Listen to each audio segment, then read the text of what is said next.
Welcome to the Steve Show. Today I have Pete Longworth here with me, and he chose to leave Australia and basically live around the world. The last 6 years, that's all he's done, is traveled and done what his heart was telling him to do.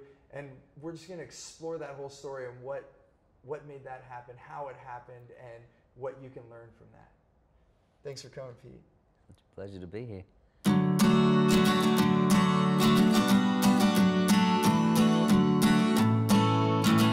So Pete, I'm excited that you took the time to do this with me. Pete and I just met. We're at the National Speakers Association, and I was downstairs at the event, and someone introduced me to Pete because they knew I was all about lifestyle, and they thought, oh, you and I have to meet because you've gone and just decided your life and your travel, and you've basically got rid of so many things that were in your life that you didn't believe were necessary any longer, and now you're living. Yeah, I found out that everything I owned ended up owning me, which was interesting. Right.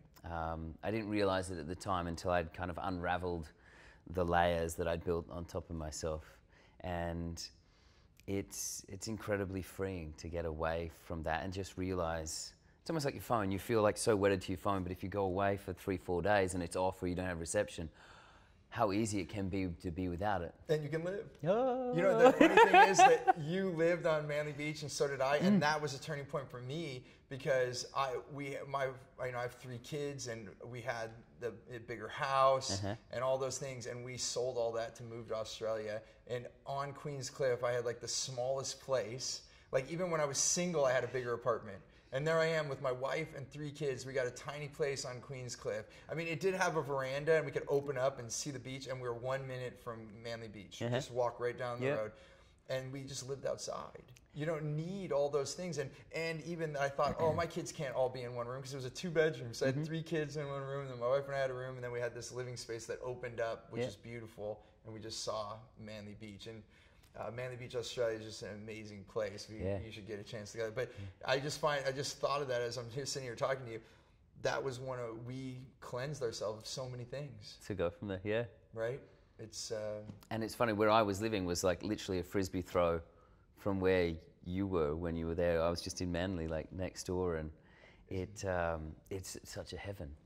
Wow. It's just this beautiful blend, but I kind of went the opposite way. Yeah. So I kind of went through the Stargate the opposite way. Right. So you left Manly Beach, like, because it wasn't always. Now you're living and traveling where you want, and you told me that you spend the whole year following the summer. Maybe tell me a little bit about that more. Like, yeah. Well, when I originally to kind of go back to, I guess, where that part of my life started was 6 years ago. I literally sold everything I owned, and on a front yard that you probably walked past, I put all of my belongings out until it was literally all gone, and the loose little bits I put into a box and threw into a friend's apartment, and just debunked all of that. And it wasn't easy. I am as kind of nomadic as I am traditionally. It was still quite scary because there was a lot of a safety net in that and community that I'd built, and it's such a beautiful place, and creatively I felt inspired, and friends helped. On some, soup night every Sunday, this is the first time I grew up in a small country town. It's the first time I'd lived away where I felt a sense of community, and to kind of set fire to that life, to go and chase like this kind of crazy dream of perception of what my life could be like was really scary, and I didn't tell anybody. I kind of kept that in, but it really. To take those steps, the first steps in particular, on what I refer to as like an invisible staircase. Right. Just hoping that the next step would kind of land. Would be there. Yeah. Well, what was it that you think, just to slow down for a moment and we can continue, but in that moment, what do you think it was that allowed you to make that decision? Because like with all that fear, like what, was there one thing, or what was it that led you say, okay, just do it? Like, I think I had that, I refer to it as a niggle, like that little internal itch to just, I knew what I wanted to do, and I learned enough about myself to be honest with self-inquiry. And so when the niggle was there, and all of the reasons and the pragmatism and rationale as to why logistically, financially, it doesn't make sense, it was just, I couldn't really, the only reason I wouldn't do it is because I was scared. And that to me just wasn't a good enough reason. And so if I was to really boil it down, that was it. So getting honest with myself and realizing, well, I'm just scared. And then being like, well, that's not good enough. Yeah. And then sort of like, okay, let's go do this. So you just did it? Anyway, yeah. What, from the time you made that decision to the time you left Australia, what was the time frame? I just literally, curious. Maybe a month. Wow, yeah. Because I'd not long moved to Manly. This was the other thing. I'd just moved to heaven, you know. I just moved to Manly. I'd only been there 7 months. Wow. And then decided to kind of go on this adventure. And I had actually been, I guess, for like a work the process of it.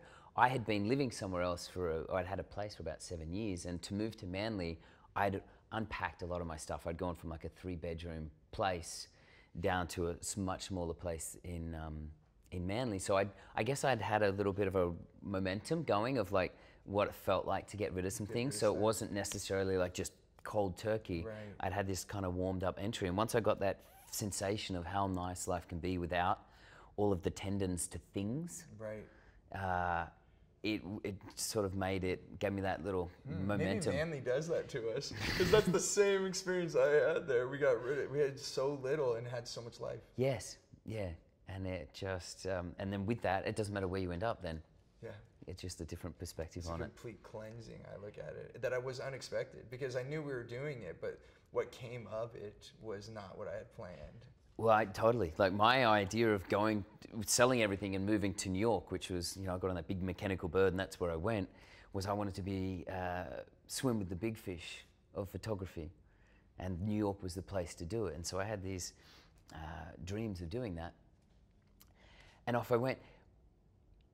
It didn't go exactly to plan. I've got to be, I've got to be how honest many times with you. does that happen, right? I mean, you think about any trip, you get on the road and you go the best you can, but then something will be blocked off. You have to get a detour. Yep. I mean, this is life. Yeah. I mean, I had some serious, I'm not the best planner.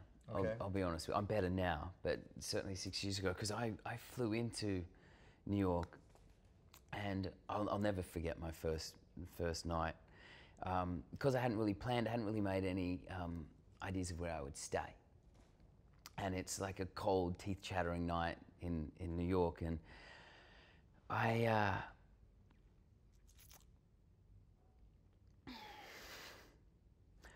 the reality was I didn't have a job that I was coming over to New York for.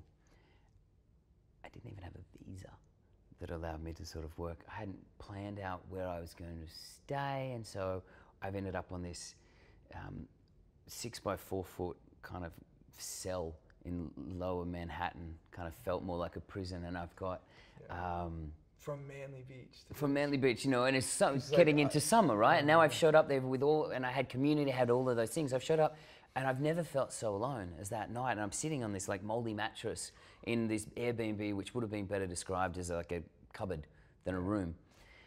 And I'm like, God, what have I done? And is all I can hear on the wall. Rats? My host was wasted drunk, banging on the wall, like wanting me to come out. Like, come, what are you doing? Come out, come out. And I'm like, where am I? And I'm like sitting there like, what have I done? So like this whole like big effort of gusto. I'm gonna do my new life and I'm gonna be there. And I was like, what have I done? It's just like, and I sat there and I thankfully, like my MacGyver instincts kicked in, So you start like looking around, trying to come up with like the resources I had to survive the situation. Right. And I'm like, okay. Well, how much money do you have? Right. And so good time to figure that out, right? Right, After I've landed. After already there. It's just Oh like, my gosh. and I sat there. It didn't take me too long to count the money. And I sat there. I was like, oh God. You ever had that like internal conversation with yourself where you're just like, Yeah. and then the voice is just like, Pete,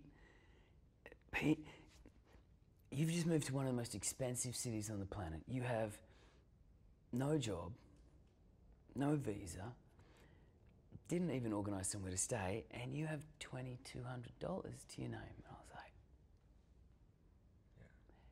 and it was, and there's a lot of meals I didn't eat in New York. There was, I learned how to hustle. I learned that just because you love New York doesn't mean she's going to love you back. I learned a lot of, I I learned a lot of self-trust, because as I sat in there on that mattress in that room in that night, I realized that my answers weren't going to come from outside of me. And as I learned to survive in New York, I learned that my answers were not going to come outside of me. And so I kind of sharpened the spear and got on with it. And it was incredible, kind of what came on. And can I tell you the next part of? What does anybody? Everyone wants to know, right? Let's just see. Hey, we're all wrapped up here. That's all I got time for. Oh my gosh! No, tell us what happened. So I, in my great effort to be a photographer over there, I've ended up staying on a friend's floor, and the neighbours were quite nice. There was one lady in particular who always magically cooked too much food. She, I guess, understood maybe part of my circumstance, not that I really got it at the time. And she'd always drop off this Tupperware container with food. Oh, we cooked too much last night, da-da-da-da-da. And I kind of threw little bits of kindness and generosity and, you know, somehow I was just grateful to kind of be there. But I survived, and, you know, through the kindness of the likes of the Tupperware lady and other sort of serendipities that fell into place.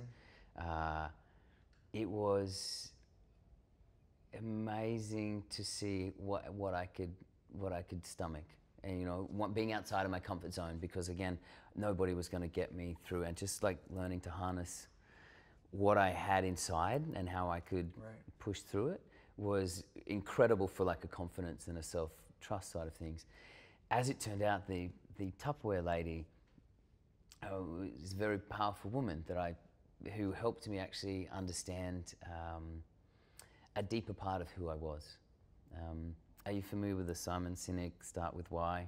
Not necessarily, concept? No. Not in a deeper way. Just that idea of like understanding why you do things, not necessarily what you do. Right. And one of the days when I was... Which I pretty much live by. So it's in your cells, definitely. Yeah. She got into questioning why I like photography. Long story short, I kind of came to the realization that I wasn't even a photographer, but photography was a vehicle, not the identity. And my ego had attached so much to being a photographer that all of a sudden now, not only am I in New York and alone and all of these things, now I'm like, I'm not even a photographer, you know, like it was just like everything I thought I'd left everything for. But what a gift. Wow. It feels like a total cocoon process. Yeah. It's like, here you were, this awesome caterpillar from Manly Beach. You come out and you think, oh, I'm just going to go fly, but you forgot about that cocoon process almost, or didn't know that was coming. And I know it's a cliche, overused metaphor, but really this is what it's feeling like. Yeah. Right? And it was just that whole, what it came out the tail end of it was a completely different perception of who I was. So while I was proud of honoring that, the niggle or the itch to go do that for this result, what actually came was that, and it was just incredible and it's so much. And what is that? So people know, like, now you've come out and what? Well, it was now understanding that the reason I loved photography was, you know, not for the fashion and the glitter and all of those things, was like, when I took a picture of you and I showed this to you, and in that moment you got to see like an unguarded, beautiful moment of yourself, to watch like that spark of that little bit of self-esteem of like, oh, somebody noticed, like, oh, it's such a gift, you know, because so often we're portrayed through Facebook and other things where people are like flashing you on an iPhone, and I don't know about you, but I don't always look the sexiest at 2 o'clock in the morning at, you know, the parties. You're just like, and you build up this perception that, oh, I'm not beautiful, I'm not this, and I love to cut through that with the photography. That was what I loved about it. Then understanding that there are other ways that I could do that. A conversation with a lady at the grocery store. Teaching photography. Before I had too much of an ego to teach photography, and now all of a sudden teaching beginners photography was a gift because I was helping people do more of this. Yeah, understand more of their own beauty. Right. You know, and sort of I was able to leave people better than I found them. You know, I was able to leave your self-esteem better than I found it. Well, I could do that to a lady at the grocery store. I could do that to a 60-year-old woman who wants to learn photography. And so all of a sudden, my ego started to melt away, and I actually started to honor the why of what I was doing. And it was just an incredible experience because it opened up so many different things. And now I'm talking and doing immersive events and using other ways to showcase ways that people can attune to more of their own beauty and leave them better than I found them. Wow. And that's what you're just traveling around and helping them find their beauty and, Yeah. and live and embrace it. Yeah. I discovered that New York, I didn't like much in the winter. Yeah. And it's not that pleasant in the summer. I think even New Yorkers don't like the winter in New York. I mean, I don't know. I haven't met a New Yorker saying, "I love the winter." Oh man, it. Yeah. And so then I just kept, after that, once I had the momentum up for that and I discovered like a more juicier sort of side to it all, I just kept going. My life now fitted into a suitcase. I have a camera, I have a laptop.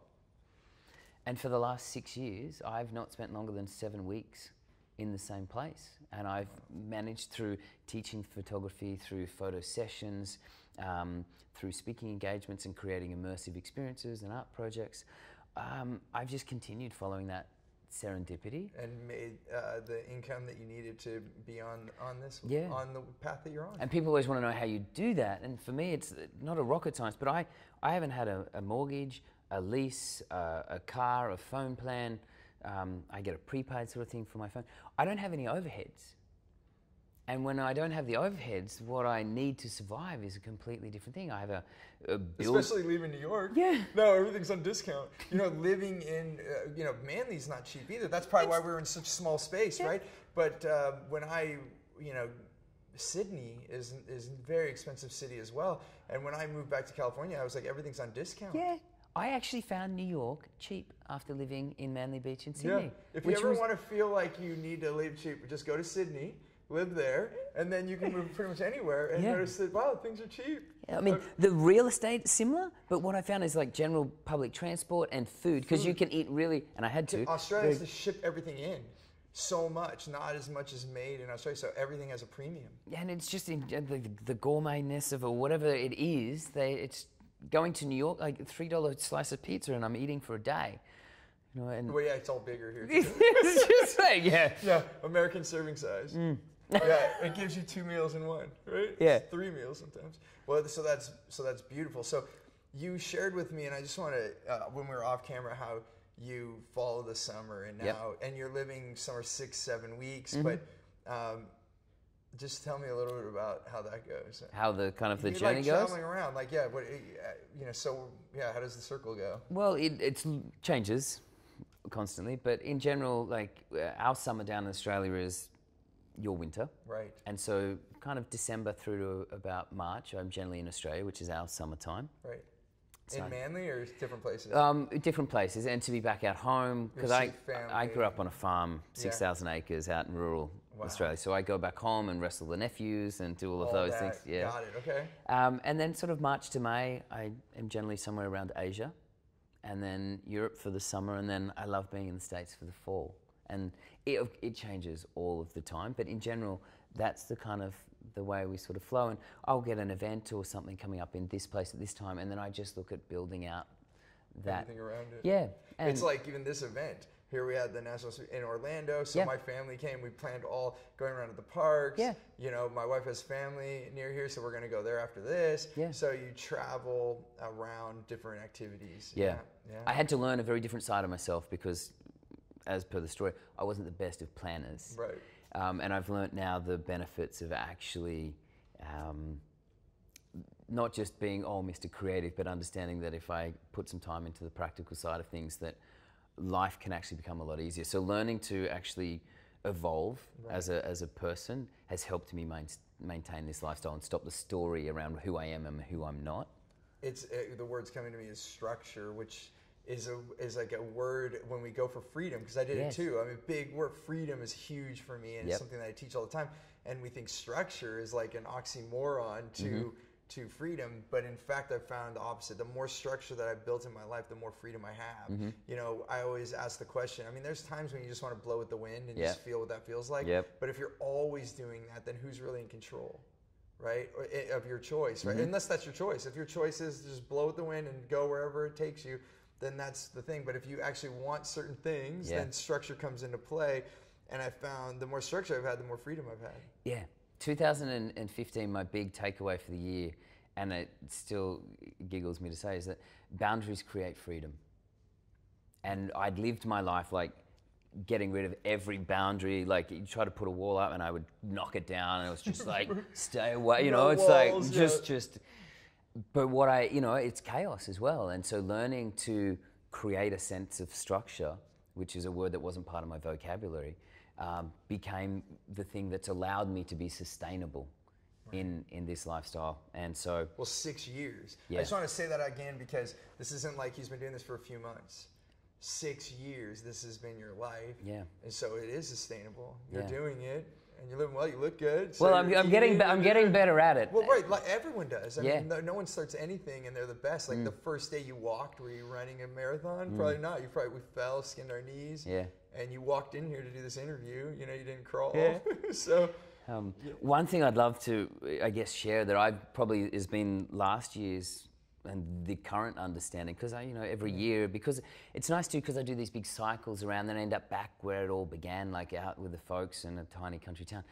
That's when I kind of reflect. That's kind of my winter, where I go in and sort of figure out, think about what I've been up to and everything. And I think everyone gets really drawn into the lifestyle of, wow, you live from a suitcase and, you're here, there and everywhere. And, and I stay on friends' places and I have this great freedom. And I've come to understand I have an amazing logistical freedom, but I've come to understand the other types of freedom: emotional freedom, financial freedom, spiritual freedom, and understanding that I have a logistical freedom, but somebody who is married and has 3 kids and has a home, like you have an emotional freedom, you have a financial freedom, and understanding that, I've been running so hard for freedom, and then I'm starting to understand that,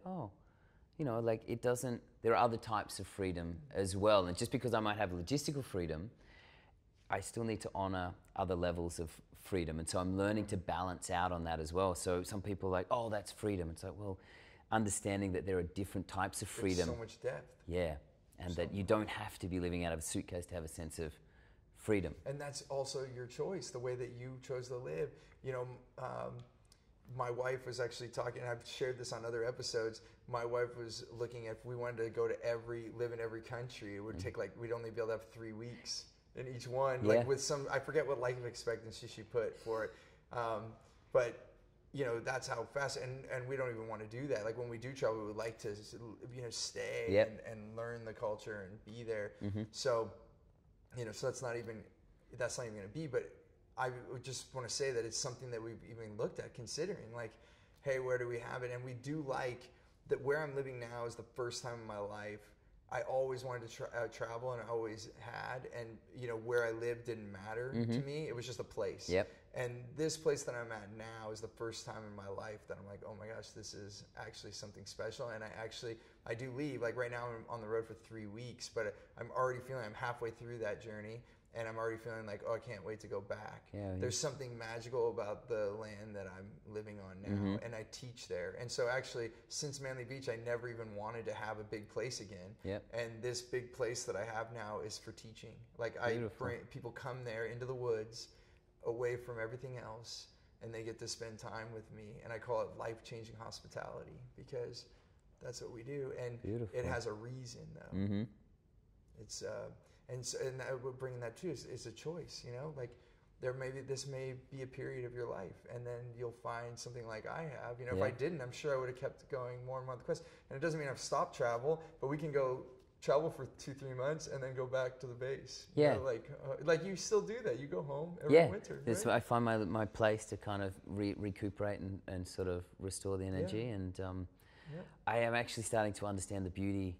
Because the nice thing about being in constant travel is you're out of your comfort zone so often that you're the lessons come thick and fast, And when you're not even noticing, like the best lessons are the ones we weren't even asking for. Yeah. It just comes. Yeah. It's, and I think we could share stories all day. I'm sure that we're going to get to hang out more. But, come visit you. What We'll I'd do like it to there. always end, I try to with a lot of episodes, if any one of the people that are watching this, or myself, if this was the last moment that we could be with you, or last time we talk, what would be the one, if one thing you could share on parting ways that you would leave us with, some ideas, some parting wisdom, like what would be the one thing you'd want to share with me or anyone else out there? It would be to honor your niggle. Honor your niggle, which is that new word for a lot of us watching this. But is that an Australian term, the niggle? It's just the itch, to follow that itch. Yeah. I think that in some level on any, you know, it might be within your job, your partner, your relationship, and there's a voice or there's an itch or whatever you want to call it. It's there, and it might not make any sense, but Keeps showing up. Yeah, but I feel like, because to kill that conversation, because what's more real than that conversation? Oh, yeah. You know, like we want to listen to all of these external influences and stuff, but answers are an inside job. The more that I listen to that yes or no inside of me, and I used to say yes to something, and then I'd tell myself a list of why not to, yes. and then I would listen to that, and it failed me. And as I've listened to a yes or no, and it's changed my life completely. And now I listen. Even this shoot, I wasn't planning to do these interviews while I was here at this event. I was just, my family's here with me. We're just enjoying and doing it. And then I said, should I do a shoot? Because all these great people like yourself and others that I was meeting, I'm like, maybe I should get them on camera.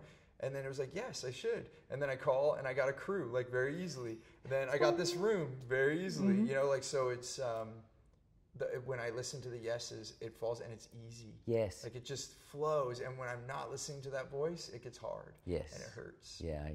And so that's how I notice. I'm just so thankful that you took the time to share. And that's actually, I always end this show with my line of choosing gratitude and creating freedom. And that's, I have gratitude, and here we are talking about freedom.